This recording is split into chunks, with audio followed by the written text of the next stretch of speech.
Palakkad വടക്കന്തറയിൽ UDF സ്ഥാനാർത്ഥി Ramesh പിഷാരടിയെ BJP പ്രവർത്തകർ തടഞ്ഞ സംഭവം നടന്നത് ജനാധിപത്യത്തിന് വിരുദ്ധമായ പ്രവൃത്തിയെന്ന് രമേശ് പിഷാരടി.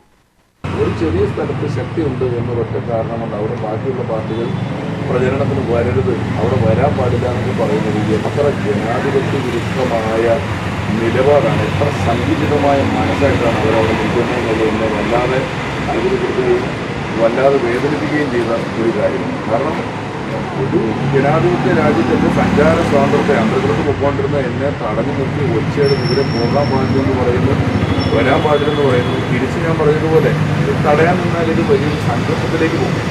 കോൺഗ്രസ് പാർട്ടിക്ക് ഇവിടുത്തെ യു.ഡി.എഫിന് വേണമെങ്കിൽ അവിടെ നിന്ന് അങ്ങറ്റം വരെ പോയി നടന്നിട്ട് തിരിച്ചു വരാനുള്ള സംഘടനാശേഷി ശക്തി ഉണ്ട്, അതില്ലാത്തവരല്ല. പക്ഷെ ഞാനതിനെ അവരുടെ ഒരു ധൈര്യമായിട്ട് കാണുന്നില്ല, അവരുടെ ഒരു സങ്കുചിതമായ മനസ്സായിട്ടോ അറിവില്ലായ്മയായിട്ടോ തൽക്കാലം കാണാനായിട്ട് ഉദ്ദേശിക്കുന്നത്. രണ്ടായാലും വലിയ മാനസിക വിഷമം ഉണ്ടാക്കിയ ഒരു സംഭവം തന്നെയാണ് നടന്നത്.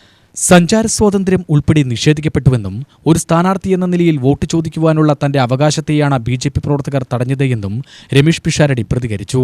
ഇതിനെതിരെ നിയമ നടപടിയുമായി മുന്നോട്ടു പോകുവാൻ ഉദ്ദേശിക്കുന്നില്ല. യാതൊരു പ്രകോപനവും ഇല്ലാതെയാണ് തന്നെ തടഞ്ഞത്. ഇത്തരം ഭീഷണികൾ ജനങ്ങൾ വിലയിരുത്തട്ടെയെന്നും രമേശ് പിഷാരടി പറഞ്ഞു. അവര് ഭരണഘടന അറിയാത്തതുകൊണ്ടാണോ, ജനാധിപത്യം എന്താണെന്ന് മനസ്സിലാകാത്തതുകൊണ്ടാണോ നമ്മളൊരു പൊതുസ്ഥലത്തുകൂടെ നടക്കുമ്പോൾ നമ്മളോട് വന്നിട്ട് ഇത് ഞങ്ങളുടെ സ്ഥലമാണ്, ഇതിൽ നടക്കാൻ പറ്റില്ല എന്ന് പറയുന്ന അവസ്ഥയിലേക്ക് എത്തിയിരിക്കുന്നുള്ളത് അവർ തന്നെ പറയട്ടെ. യു.ടി.വി ന്യൂസ്, പാലക്കാട്.